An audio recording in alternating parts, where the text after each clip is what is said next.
नाही हो फक्त आवाज मोठा करा. सुंदर माझे जाते ग फिरते जाते ग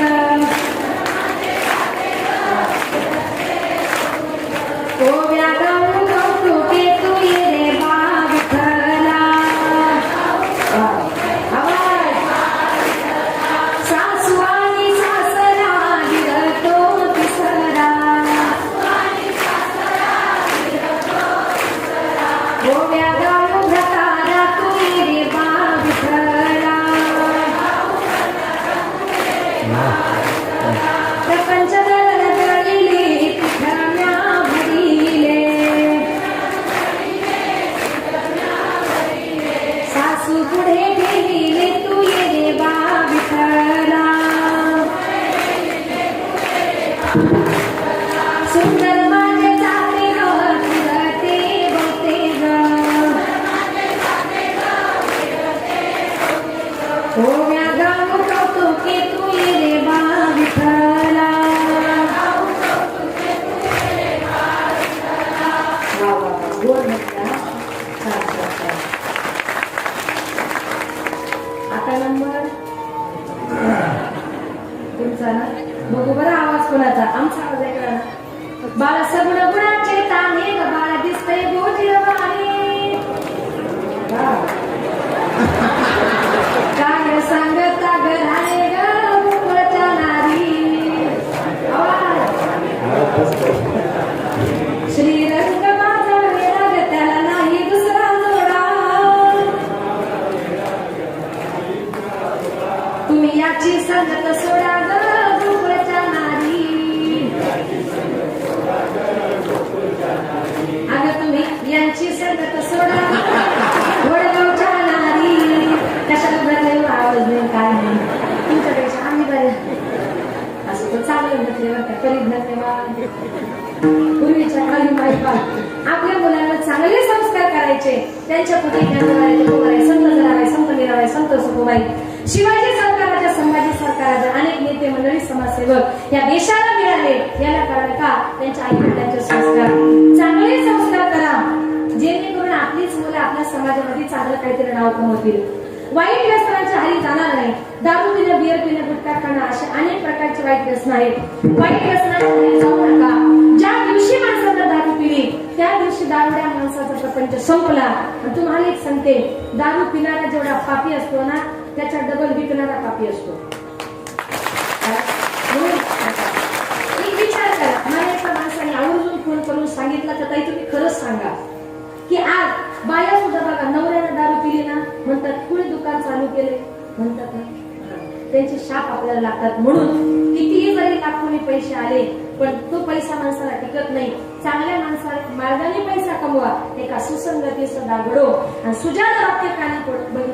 सुजन वाक्य कानी पडो बर का. चांगलं ऐकत जा. चांगल्या प्रकारचं जीवन जगत जा. व्यसनमुक्त जीवन माणसाने जगा. आपण जर दारू पित असेल एक ध्यानात घ्या. दारुड्या मनुष्या कधीच म्हातार होऊन मरत नाही. तो तरुणपणी जातो. दारुड्या माणसाच्या बायकोला कधी चांगली साडी घालायला मिळत नाही. दारुड्या माणसाच्या मुलांना चांगले कपडे घालायला मिळत नाही. एक दिवस एक दारुडा घरी दारू पिऊन आला आणि बायकोला म्हटलं अगं जर मी या देशाचा पंतप्रधान झालो असतो ना 2 दिवसात पैसे वाटून सगळ्या देशाचा काय फरक केला असता. बायको म्हटली अहो तुम्ही देशाला बदला ही गोष्ट खरी आहे. पहिली पायातली चप्पल बदला आणि मग देशाला बदला. कारण सकाळपासून एक तुमचे एक माझेच घरी फिरताय. असे देश तुम्ही काही कामाचे नाही. बरं दारुड्या लोकांनी दारू पिल्यानंतर ते घरामध्ये गप्प बसलेले कधी बघितलेत का. शिव्या द्यायचा चान्सच घेतात. याला बोल त्याला बोल. लोक म्हणतात जाऊ दे त्याला पिलेले. पण दारुडे लोक असे का वागतात याच्या पाठीमागे कारण आहे ऐका. एका जंगलामध्ये एका झाडाखाली एक पोपट एक वाघ आणि एक डुक्कर 3 जण मित्र राहत होते. बाळाला पहिला पोपट दुसरा वाघ तिसरं डुक्कर 3 जण मित्र राहत होते. जंगलामध्ये सोसाट्याचा वारानंतर ते झाड खाली पडलं. झाड खाली पडल्यामुळे झाडावरचा पोपट खाली पडला. तो पोपट मरण पावला. तेवढ्या तिथे वाघानं बघितलं आश्रयाचं झाड गेलं. माझा मित्र सुद्धा गेला. म्हणून त्या पोपटाचा शोक करून तो वाघ सुद्धा तिथंच गेला. पोपट मेला, वाघ मेला, तेवढ्या तिथं डुक्कर आलं. डुकरानं बघितलं, अरे आश्रयाचं झाड गेलं, माझ्या जीवाचे 2 मित्र गेले या जंगलामध्ये, माझा गुणागुण फायदा तरी काय? त्या दोघांचा शोध करून करून ते डुक्कर सुद्धा तिथेच मेलं. पोपट मेला, वाघ मेला, डुक्कर मेलं. हे तिघजण ज्या ठिकाणी मेले ना, त्या ठिकाणी एक झाड तयार झालं आणि त्या झाडाचं नाव आहे मोहाचं झाड. मोहाच्या झाडापासून काय तयार होते?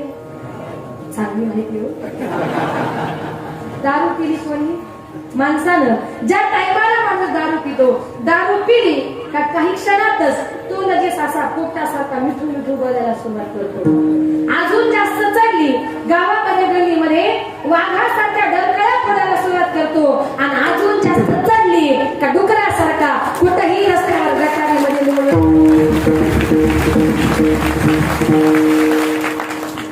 तुम्ही टाळ्या वाजवल्यामध्ये पटलं वाटतं. पण दारू पिऊ नका, वाईट व्यसनाच्या हारी जाऊ नका. नवरा जर दारू पित असेल तर प्रत्येक बाई भगवंताला म्हणते, देवा अनेक कीर्तनामध्ये ऐकलंय दारू चांगली नाही, दारूला मनुष्य कधी म्हातार होऊन मरत नाही. देवा माझ्या नवऱ्याला कधी मरू देऊ नको, मला माझा संसार आनंदाचा करायचा आहे, माझी मुलं बाळ मला आनंदामध्ये बघायची. भगवंता माझ्याकरता एकच कर, कपाळाचं कुंकू माझ्या जन्माला जाऊ दे, जन्माला जाऊ दे, आयुष्याचा जोडीदार व्यसनमुक्त होऊ दे, आयुष्याचा जोडीदार व्यसनमुक्त होऊ दे. माझ्या माहेरी श्रीमतीचा थाट, श्रीमतीचा थाट, दारून या केली माझ्या संसाराची वाट, दारून या केली माझ्या संसाराची वाट. माझ्या माहेरी वाटे मला भूषण, वाटे मला भूषण, दारुड्या घडी दिलं मला देव कोणा भूषण, दारुड्या घडी दिलं मला देव कोणा भूषण. सासरा माहेरा कुणाचं जुळना, कसंच जुळना, दिलं मला इथं कसं माझंच कळना, दिलं मला इथं कसं माझंच कळना. मुलगी याला त्याला दूषण देते, याला त्याला दूषण देण्यापेक्षा आई बापाने जरा व्यसनमुक्त घरात आपल्या मुली देत चला. काही काही बाप काय करतात माहिती, सासरा बघतात, सासऱ्याला बंगला गाडी याशिवाय संपन्न जाऊ देत, पण त्याचा मुलगा काय करतो याचा विचार करत नाही. बापानं दिली का नाही पाहिला जावई, संपत्तीच्या बळलेक लोटली हवाई. धन संपत्ती बंगला गाडी बघितला की म्हणतो जाऊ द्या, पण जावई कसा निघतो, जावयाची जात कशी आहे का? पहिला मंडळ ऐका बरं. जावयाची जात कुंपणा वरचा दोडका, पोटाची दिली मैनादारी झुंजतो येडका. जावयाची जात मठा मुगाची पेरणी, पोटाची दिली मैना त्याची उगीर बोलणी. राग येऊ नका, तुमची जातच तशी आहे. चांगलं जीवन जगा. शेवटी जाताना फक्त 2 मिनिटं घेते. त्याच्या माझ्या छत्रपती शिवाजी राजांनी आई भवानीचा आशीर्वाद घेतला. आई भवानीने त्यांना भवानी तलवार दिली, हातामध्ये तलवार घेऊन आई भवानीचा आशीर्वाद घेऊन हर हर महादेव गर्जना करत उभा महाराष्ट्र घडवला. त्या राजांचं गुणगान आपण केलं पाहिजे. थोडं कमी करा. एका माणसाने मला प्रश्न विचारला, ताई तुम्ही राजे राजे म्हणता, तुमचे राजे नेमके होते तरी कोण? देव होते का मी ताई का? छत्रपती शिवाजी राजे नेमके होते तरी कोण? विजयासारखी तलवार चालून गेला, विजयासारखी तलवार चालून गेला, निधड्या छातीने हिंदुस्थान हलवून गेला. मुठभर मावळ्यांना बरोबर घेऊन हजारो सैतान नडून गेला आणि स्वर्गामध्ये गेल्यानंतर 33 कोटी देवानी ज्याला वाकून जरा करावा ना, असा एकाच मर्द मराठा माझा शिवबा होऊन गेला, शिवबा होऊन गेला, शिवबा. हर हर महादेव, हर हर महादेव, हर हर महादेव. गिरिशिखरी किरीटा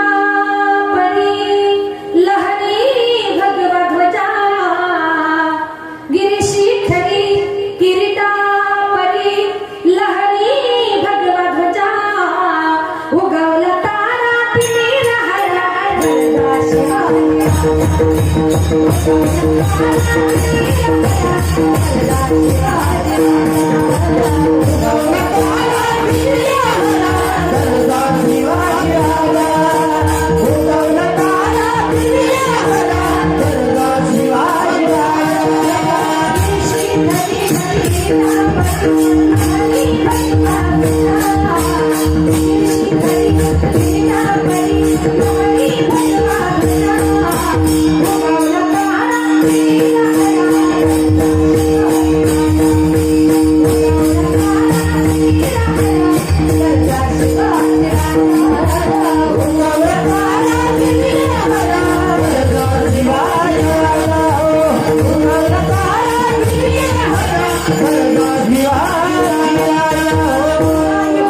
आज या ठिकाणी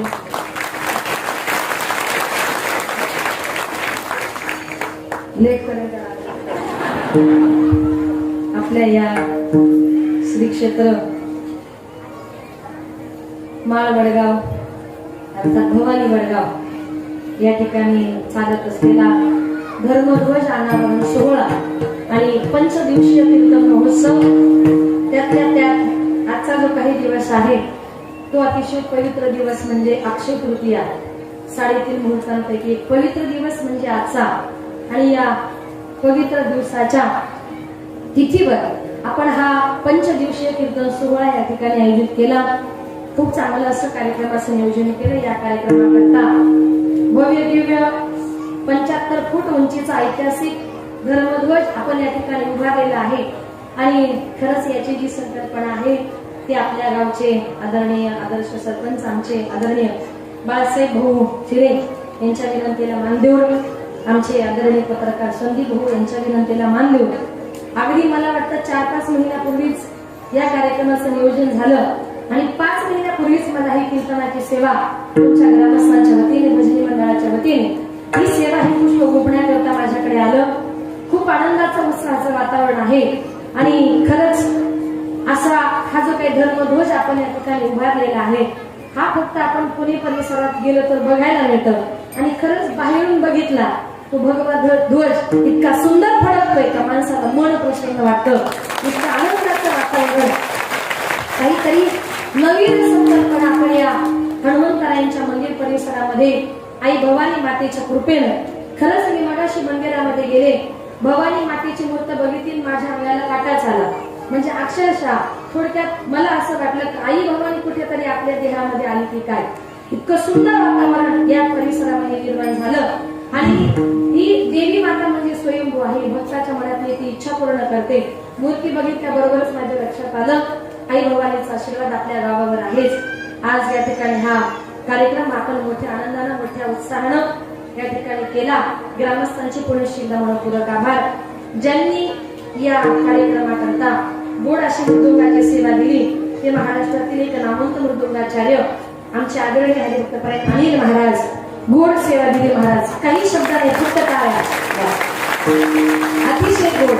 आणि या कार्यक्रमाला रंग भरण्याचं कामच मृदुंगाचार्यांचं असतं. ज्यांनी गोड असं गायन केलं ते आल्याबरोबरच महाराजांनी सांगितलं, रघुनाथ खंडाळकरांचे शिष्य आमचे आदरणीय हरिभक्तपरायण किशोरजी महाराज शेळके. खरंच महाराज गोड गायन आहे आणि तुमच्या रूपामध्ये खंडाळकर गुरुजींचं दर्शन घडलं आणि तुमची ही शिष्य मंडळी बरोबर या ठिकाणी आदरणीय हरिभक्तपरायण लक्ष्मण महाराज घांगरे आणि सागर महाराज पंडित गोड गायन केलं. त्यांच्याकरताही जरा जोरदार टाळ्या वाजवा. आपल्या गावातील ही सगळी टाळकरी मंडळी, वारकरी मंडळी, आपण सर्वजण मोठ्या संख्येने उपस्थित राहिलात. पाठीमागे जी लहान लहान मुलं आहेत, पैठणीतून आलेली ही वारकरी शिक्षण संस्थेतली मुलं खूप सुंदर नाचलात. त्यांच्याकरताही टाळ्या वाजवा. माझी विद्यार्थिनी भूमी पाटील ती चांगलं कीर्तन करते. बाकीची टाळकरी मंडळी, विनेकरी महाराज. आपल्या अकोले तालुक्यामध्ये माझं माहेर तिथंच आहे. मी राहते भिवंडीला, पण तिथं अकोले तालुक्यामध्ये वाशेरे गावात 4 वर्षापूर्वी मी मुलींची वारकरी शिक्षण संस्था स्थापन केली. हिच्यासाठी अगदी 2री पासून ते 40 विद्यार्थी संस्थेमध्ये शिक्षण घेतात आणि फक्त मुलींकरता ती वारकरी शिक्षण संस्था आहे. त्याच्यात ही विद्यार्थी या ठिकाणी आली, गोड गायन केलं. भूमीचे या ठिकाणी मनपूर्वक आभार. आमचा आवाज तुमच्यापर्यंत ज्याने सुंदर गोड पोहोचवला सिस्टीमवाले दादा, सुंदर ऑपरेटिंग केलं, तुमचे मनपूर्वक आभार. आणि तुम्ही सगळा श्रोतृवर्ग या कार्यक्रमाला मोठ्या संख्येने उपस्थित झालात. कार्यक्रमाची शोभा वाढवली. विशेषतः या धर्म मंडपामध्ये जर बघितलं तर जवळजवळ 80% गर्दी आमचीच आहे. आनंद वाटला. एक महिलेचं कीर्तन आणि एवढी गर्दी. आपण आधी पहिल्या दिवसापासूनच या कार्यक्रमाला आनंद उत्साह या ठिकाणी आहे. विशेषतः सगळ्या माझ्या माता भगिनींचे जमलेली सगळी पुरुष वर्ग, आजूबाजूला पाठीमागे इकडे तिकडे बसलेली सगळीच मंडळी, सगळ्यांच्या या ठिकाणी मनपूर्वक आभार. आणि आल्याबरोबर सुद्धा आल्याबरोबर आमच्या बाळासाहेब भाऊंच्या प्लॅन्टवर आम्ही तिथे गेलो. त्यांनी मला एक त्यांची व्यथा सांगितली का ताई, मी अगदी लहान असताना इथून सायकलवर दूध घेऊन जायचो आणि खरंच भगवंतानं ते इथून दूध घेऊन जायचे ना, दुधाच्या 3-3 डेऱ्याच त्यांना दिल्या. मोठा प्लॅन त्यांनी आले देवाच्या मनात एके कोणाचे चाले ना. मन जर शुद्ध असेल ना, नाही का, एखादं ध्येय जर आपण ठरवलं, भगवंत ते पूर्ण करतो. याचं ज्वलंत उदाहरण म्हणजे आमचे बाळासाहेब भाऊ. खरं तुमचा आदर्श देण्यासारखा आहे. सुंदर वातावरण या गावात निर्माण केलं. तुमचे आभार. या कार्यक्रमाकरता माझे पती श्री प्रकाश माधव पाटील ते देखील या ठिकाणी उपस्थित आहे. त्यांची साथ आहे. जर उभे राहतात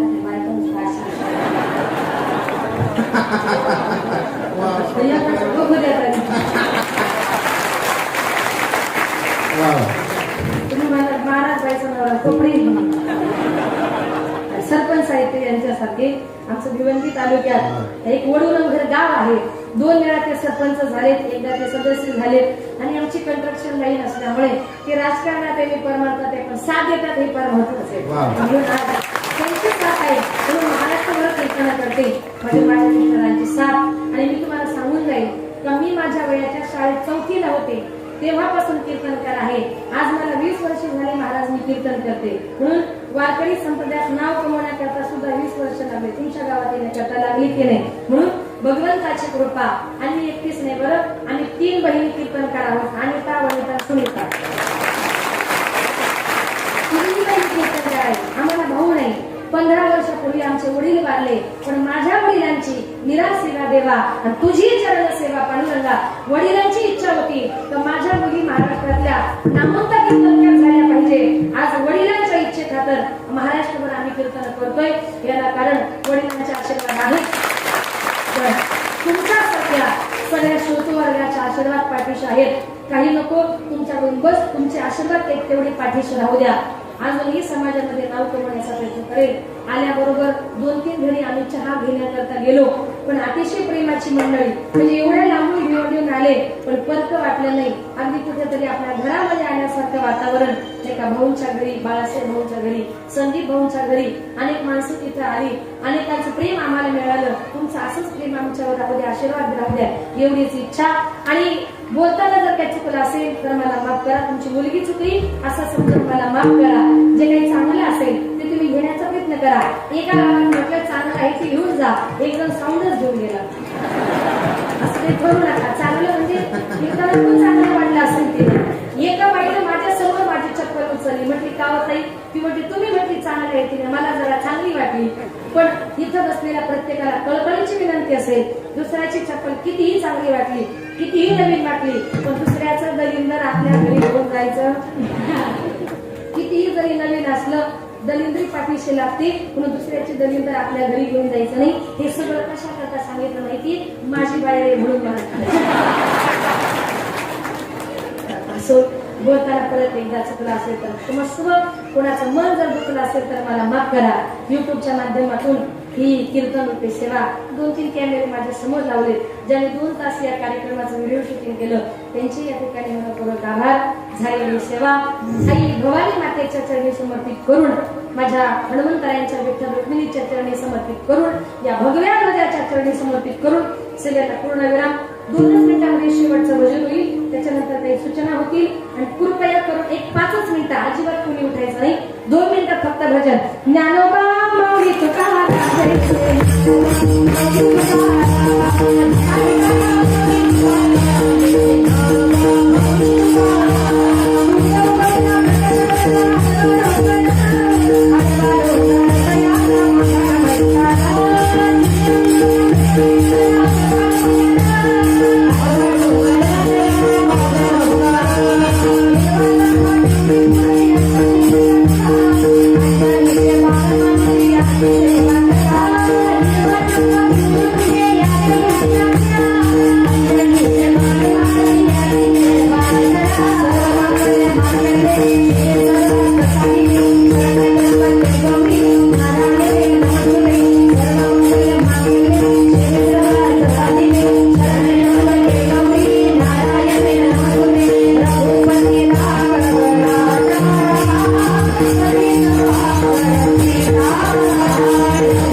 Thank you.